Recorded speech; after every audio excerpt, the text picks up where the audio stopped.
Good afternoon, flosstube. This is Dreamingstitcher back to see you again for my fourth flosstube video.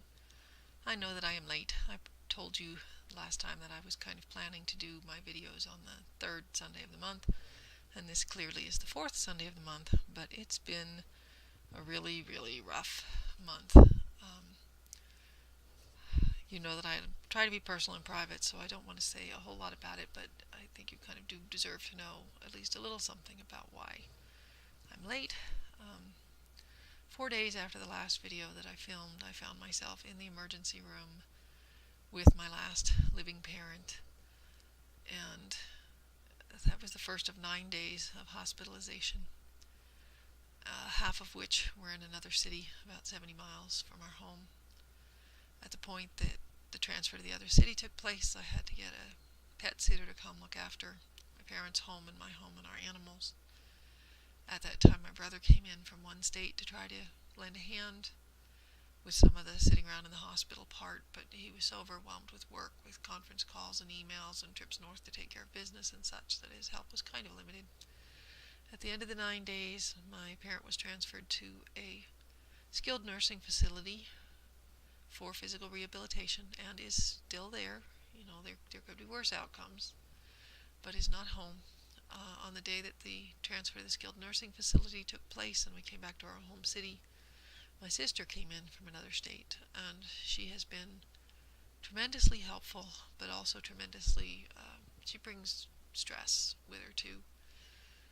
She was very insistent on what day she wanted to arrive to help out, and the first words out of her mouth that I can recall, and she repeated them to be sure I heard them, were, "I want you to know how much I resent having to be here." And it's kind of been that way the whole time she's here. I can do nothing right. Everything is my fault. If I had listened to her, we wouldn't have to be cleaning up the house to bring our loved one home. I don't know, just all kinds of things. There's a lot of stress. She's been extremely, extremely helpful. She headed home today. She would not have understood me making a flosstube video. She doesn't even know I've made the other 3. I couldn't possibly have filmed while she was here. She knows that I watch flosstube. She has no interest in it. The little bits she's watched, she had only negative comments about. She can see where maybe it would appeal to some people, but it doesn't interest her at all. She said if I ever do make any videos, I should never put anything personal in them. So really, I've probably said more than she wanted to be said. But that's where I've been, and that's some of what's been going on. And I did miss 6 days of work during my parents' hospitalization, and having my sister here has enabled me to get back to work. But because of that, she seems to think that my life is normal right now, and it is anything but normal. She's gone home now with her husband to her state, and maybe back in a few weeks, we hope, because we certainly need more help. The job is not done.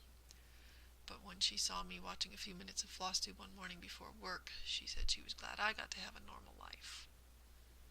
This is not normal. I am the child who stayed home, who stayed next door to her parents to look after them, who has seen one go several years ago and now has the other in such bad shape. My parents have been my daily life, all of my life. I may have moved out years ago, but every day I'm there. I'm seeing them. They're my life. And to imagine for a minute that anything I'm going through is normal just shows that natural human tendency not to be able to put yourself in somebody else's place and understand that while she may have uprooted her life to come out here and help, there's absolutely nothing normal about what's going on for me right now. Anyway, that's editorializing that you don't need, and I just wanted you to know why this video is late and why you're not going to see that a whole lot of stitching got done, even though this has been 5 weeks instead of the usual 4 weeks. But I will show you what I have, and I really do appreciate my subscribers, and I hope that this will be of some interest to you, as minimal as it may be. As you may recall, I've been working on 4 different projects that were left from my New Year's resolution. It kind of makes me think of the year of whips that other people are doing now, where they're pulling out their old projects and trying to finish. I guess maybe I was jumped the gun because I've been doing that all year. But I did have 4 left, and I'm happy to say that although there's very small progress on only 2 of them and none on a 4th, I do have one to show you that's just about a finish. The first one, though, was what I was working on in the 4 days before my parent was hospitalized. I had thought that if I stuck with this, I would kind of get into the pace of it and be able to make a whole lot of progress. And then the hospitalization happened and nothing more got done. Not another stitch was put in it after that.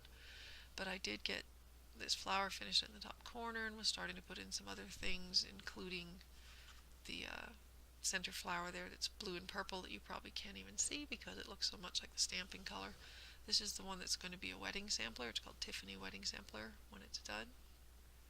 And the finished picture, which I set down over here, looks something like this. Sorry about the glare and the poor lighting. I normally do these in the morning. I could not do it while my sister was still here, and she left this afternoon, and so I'm filming, but I'm kind of losing the sun a bit. The colors won't be as bright as they usually are. That's what I hope this will look like, and I only got a little bit done. I really thought I was going to get more, but, you know, life throws things at you, and it really threw something at me this month. So as I said, in the 4 days between my last video, and that is what I got done. My other resolution pieces, I got nothing done on the needlepoint, which probably won't surprise you. But the embroidery is the one that I'm happy to say is very, very nearly finished. There he is. You can see the frame is not on him yet. But there's my little bird that I've been working on for about 10 years now. And he needs to be washed and ironed. And I'm hoping that the markings from the stamping will wash out when I wash him. I'm not positive. And he does look like a bird. I'm happy with him. I'm satisfied. He does not look like their bird. This was my first embroidery piece that wasn't a tea towel. And yeah, he resembles their bird, but by no means is he an exact match. However, I think it's close enough that I'm going to call it good and be satisfied with it. And if I do get him fully finished before my next video, which I will aim for the 3rd Sunday of the month next time if I can, I'll try to show you him actually in his frame instead of just loose like this. But there we go. That's another one of my resolution pieces that I can almost scratch off. He has to be fully finished for me to check him off, but he's darn close. I'm happy with that. Of my other pieces, in the last few days, I got a very small bit done on this. By the way, the stitching that I've gotten done has been in little bits and pieces. The first time after coming home from the hospital and everything, that my sister saw me doing some stitching, she accused me of abandoning her because I wasn't keeping her entertained in the evening. I went to my stitching table instead. So I've been stitching in like 10-minute increments before work, which, by the way, she says I could be doing other things at the house instead. I could either get up early or skip things like stitching and go do more at the house. But that's another story. Anyway, in short increments, like one morning all I got put in this was 8 stitches.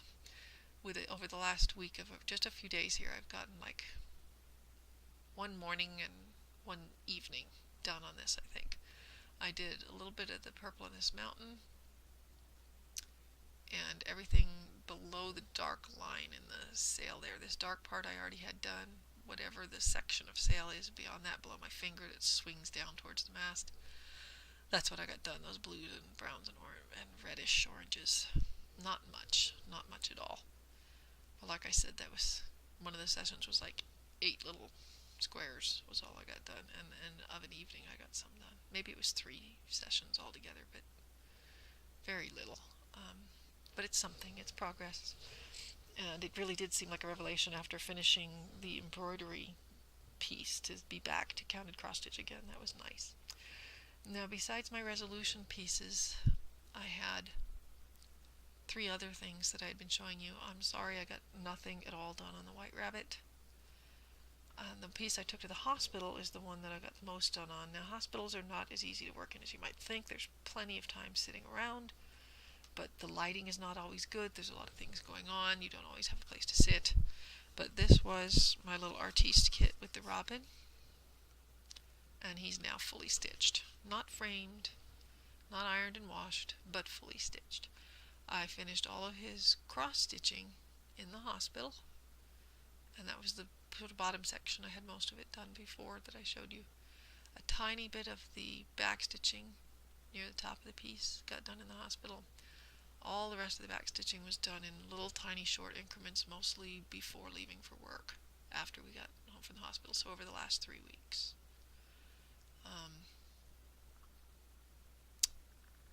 Yeah, as I said, my sister doesn't understand me spending time stitching, but she started to get used to it, so after the first couple times I didn't have to listen to her criticizing how I was spending my time.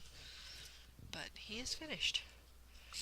And that, I'm sorry to say, is it for the stitching that I have to show you. Out of my 7 whips, only those 4 had anything done on them at all. I did, however, if you don't mind seeing it, have a tiny bit of haul. And I guess I wouldn't be me if I didn't have some sort of pedantic information for you that you didn't ask for, that I feel compelled to share just because I'm trying to be helpful.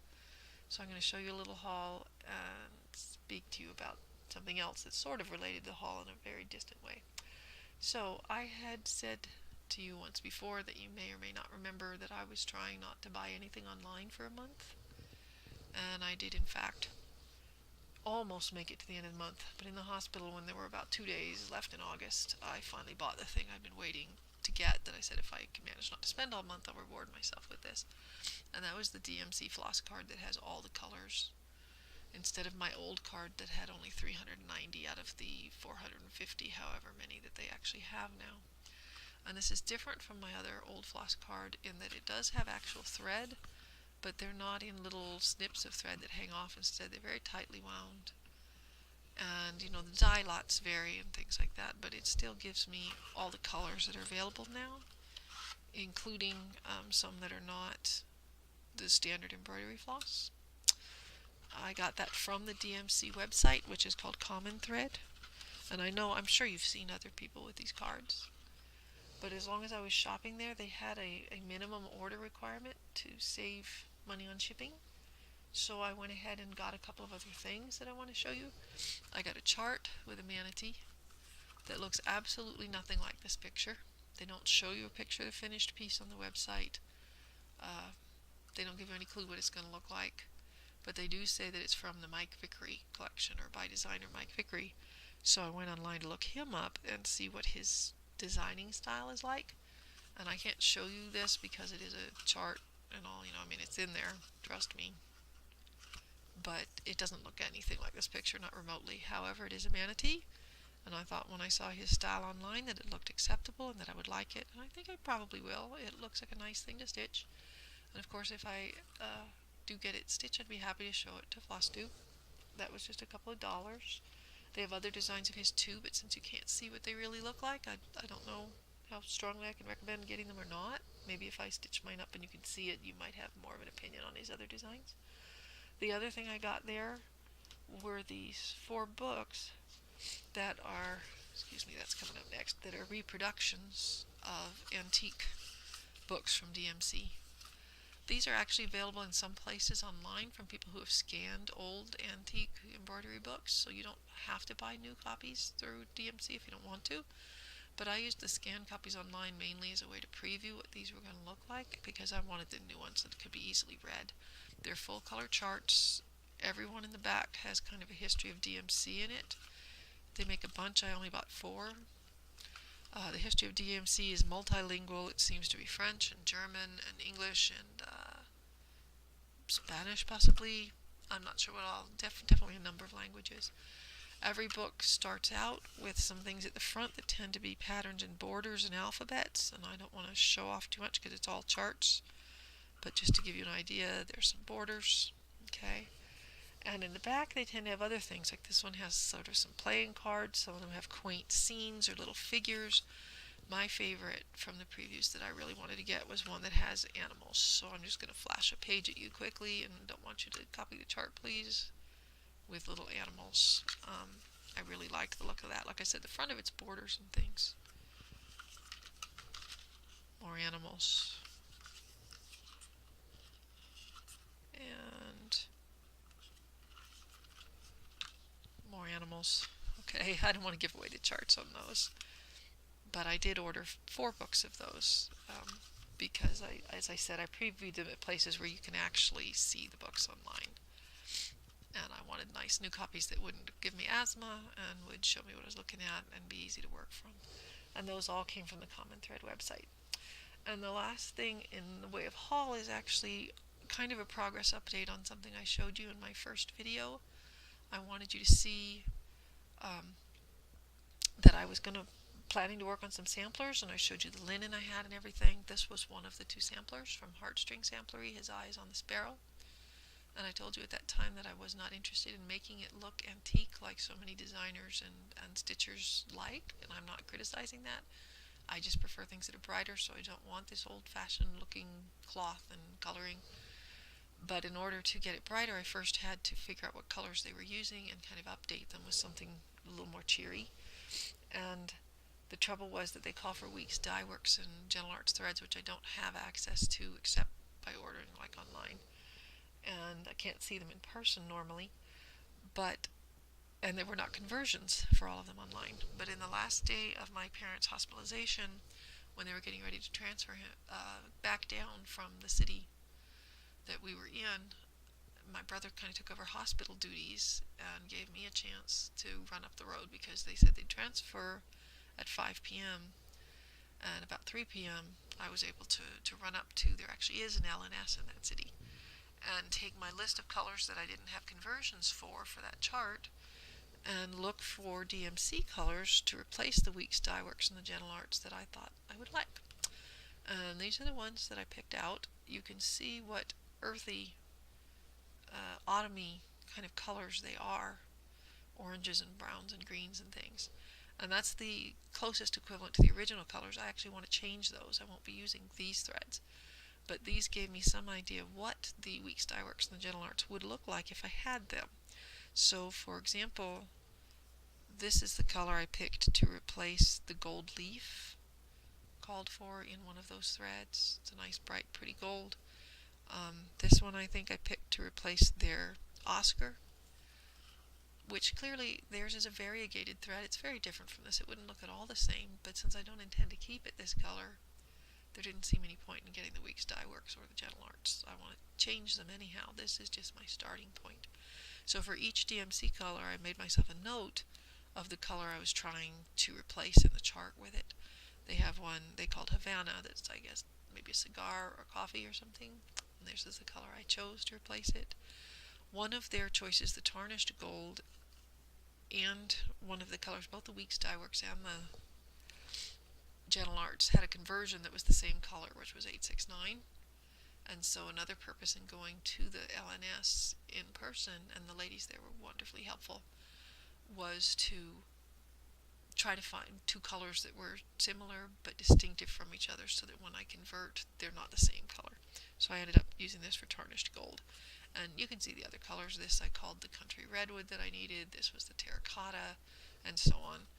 I am going to change them. I'm going to use my floss card and change all of these out anyway. But I went ahead and picked them up while I had the chance and the list, and could compare the original threads to what I was working with in the DMC, and that was very helpful. Now, I did say that I can't help being pedantic somehow. I hope that doesn't drive too many people away. But I noticed recently, watching some floss tubes, that a lot of people, not a lot, some people very commonly struggle with these things, skeins, and they have trouble saying skein. And I have noticed in the past that sometimes having mnemonics can be helpful, and it doesn't really matter how you say a word as long as people can understand what you mean and it doesn't impede communication. But I have found sometimes when people say a word in a way that's not expected, it kind of causes a stutter in my listening, to where I lose a little bit of the things they say next, because the different pronunciation of the word than I'm expecting throws me off a little bit. And the whole point of saying things in a standard form is so that people understand you, and if they're held back by not hearing what they think they're going to hear, it slows the communication or causes issues in the communication. Not major ones, obviously, but for example, I told you I play an MMORPG, and there is a word in that game that must be mispronounced by a significant portion of the players, including my best friend. And since we communicate with microphones and can hear each other, I always know when she says hearth instead of hearth. And the first few times she said it to rhyme with earth instead of like cricket on the hearth and the hearth of a fireplace, it really threw me off. And what happens is the person speaks the word and you lose the next couple of words that they say because you're stopping to say what. And she's done it so many times now for so many years that it no longer bothers me at all. I'm not trying to be grammar Nazi or spelling police or anything here. I'm just saying, when you don't understand, it can cause an issue until you get used to the different pronunciation. So, skeins. I just thought maybe it would help some people if I reminded them that there are a couple of other words in English to help you remember, because it's such a weird looking word. You know, we have words like rain, like the reign on a horse, but it has another spelling with a G in it, like the reign of a monarch. And we're used to hearing rain in enough different forms, and also R-A-I-N, like the rain from the sky, that when someone tells us this is rain, we're like, okay, I get it, I got it, I've heard that so many times. Same thing with vein. You can have weather vanes, and you can be vain if you have a excess of vanity and so on. You can have veins in your body, and veins of ore, and they all sound alike, even though only the ones in your body or the ore are spelled this way. But it's a word you're used to, so if somebody says it's vein, you're like, oh, okay, vein, rain. But we don't have any other words that sound like skein. It's a weird looking word, I admit it. So when people say skine or skeen or whatever they're saying, I understand it's not something they see often. And I'm not saying you need to say it differently, even though that's not the standard pronunciation. I'm just saying that a whole lot of people know this word, and the more people that know skein, the more there are who, when listening to you, might be taken aback by hearing a mispronunciation. And if this little mnemonic of thinking, oh, skein is just like rain and vein, is of any help to you, then you might be able to communicate more clearly. And please don't think that I'm trying to be the like I said, grammar Nazis here. I really did want to be helpful with that and give you something to help you remember it by. I am no perfect pronouncer by any means. Not at all. There are words I struggle with, words that you all use that I struggle with. I wanted to prove it to you. I have a couple right here that I struggle with to show you that I am far from perfection. A lot of you stitch these. I have heard or seen the word before, I should say, and I had seen it in recent years in conjunction with coloring books that they were selling. I don't have any with these in them, but when you were stitching them, I recognized the connection between these and the ones in the coloring books and the ones that all of those patterns originate from. But not having heard the word before flosstube, I always thought the accent was on the second syllable. And I won't tell you how it sounded to me, because then you'll just be hearing it wrong, and that doesn't help anyone change their pronunciation. But I now know from hearing you, and I've told you before, I'm a book person, so I can look things up online or I can look them up in books. But I used my trusty dictionary to say, oh my gosh, I don't know how to say this word. The way they're saying it is not what I thought at all. What does the dictionary say?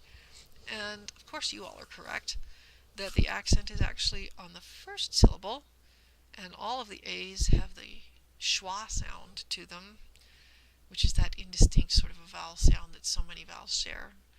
And so it's something like mandala. I won't even try to say it because you all say it much better.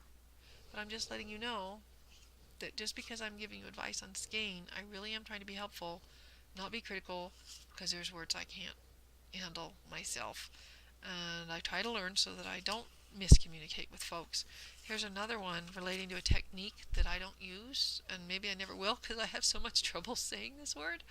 I've heard different flosstubers say it differently. I went online after hearing an unusual pronunciation to try to figure out, okay, how is that actually said? And that wasn't any help because the online pronunciations were all different from one another, and one of them was even a native Norwegian speaker, and it sounded like something like hardungi, which I can't possibly say. But again, I rely on my dictionary, and I have an unabridged one for this. I won't dig it up for you. But they say that the A vowels are the ah sound, like in bother or caught, or for many of us Americans, father. And the accent is here on the first syllable, so they say it's supposed to be something like hardanger. I still hope I don't have to say it very often, because I'm no good at it.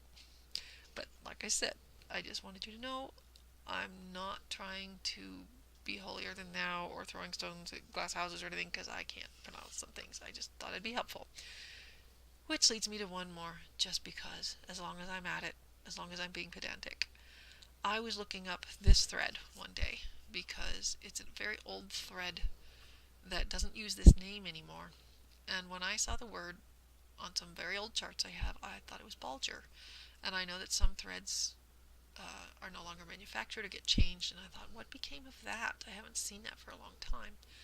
And I looked it up and found out that actually nothing became of it, just the name changed. It was produced by the good folks who bring us Krynic, and it's now one of the Krynic braids. I should have looked and seen which number, but it's Krynic number whatever. But from their website, that they said we used to make this, and it was pronounced Bolger. They were trying to sound, exotic, foreign, French, something. And I never would have imagined that that was Bolger. But it was. You all don't need to know that because they don't call it Bolger anymore. But they did have a little tip for what they call this. I personally always said Krynic, probably because I had a semester of German once. And it looked like a German word to me. Even if it isn't, it looked like it. So I always called it Krynic. And as far as communication goes, I have no problem no matter what floss tubers say, because when I've heard it said so many times, Krynic or Krynic or all these other pronunciations, I know what you're talking about when I hear it, because, you've just heard the word so many times. At their website, though, they offered this mnemonic for anyone that cares. They said, think of a sobbing Santa Claus. Jolly old Saint Nick is not happy today. He's crying. Cry, Nick. They actually tell you at their website how to say the word. So if you care, maybe that will help you remember. Just like I was hoping that thinking of vein or rain might help this word that we don't have any other variations of, skein, not seem as strange to you when you think of some other words in English that are like it. Maybe this will help anyone who cares. Personally, the only reason for pronouncing them right is so people can understand you, and as I said, I don't think anyone has any trouble understanding it when you say Krynic. I was more concerned about the people who are struggling with skein, because so many other crocheters, knitters, embroiderers, needle pointers, they all know what a skein is. So if you're not saying skein in the standard way, that might take them aback, and they might lose out a little bit on what you're saying while they stop to think about what you just said. Thus endeth my boring lesson for today. I'm really sorry to put you through that. But I will hope to, I can't say I'm sorry because I was trying to be helpful, but if it bored you, you have my apologies. I will try to be back on the third Sunday of next month. I don't know how much stitching I'll get done. I am feeling under quite a bit of stress, and stitching would be a wonderful way to relieve it, but it won't help me get other things done that need to be done. There's only so much that one can do in a day, and as important as stitching is for relieving the stress, if all it does is cause avoidance of what needs to be taken care of, that's not so great. So I am going to try to stitch. I expect I'll be able to get more without my sister here now, but I also have to get a lot of work done before she comes back. I do hope she comes in a few weeks. But if she's not here, it's going to all be on me. And there's so much to be done, and I really hope that my parent gets home. I'm going to go to the skilled nursing facility now when I finish getting this video uploaded so that I can have my visit for the day. But thank you for watching. Thank you for listening. As I always say, do try to find something beautiful in your day if you can. There are beautiful things out there no matter what life throws at you, no matter how difficult things are, no matter how awful things are. And I'm thinking of things that were not happening to me now, but things in the news. No matter how awful the things in the world, there are always beautiful things too if you look for them, and sometimes that's what you need to remind yourself of. So please look for those, find something beautiful, and have a really good time, good stitching, good everything, until I get to talk to you again. Thank you very much for watching, and thank you to my subscribers, and I'll try not to always be boring giving you little lessons on things. It's in my nature, I'm sorry. And I hope to have more stitching to show you next time. Bye-bye.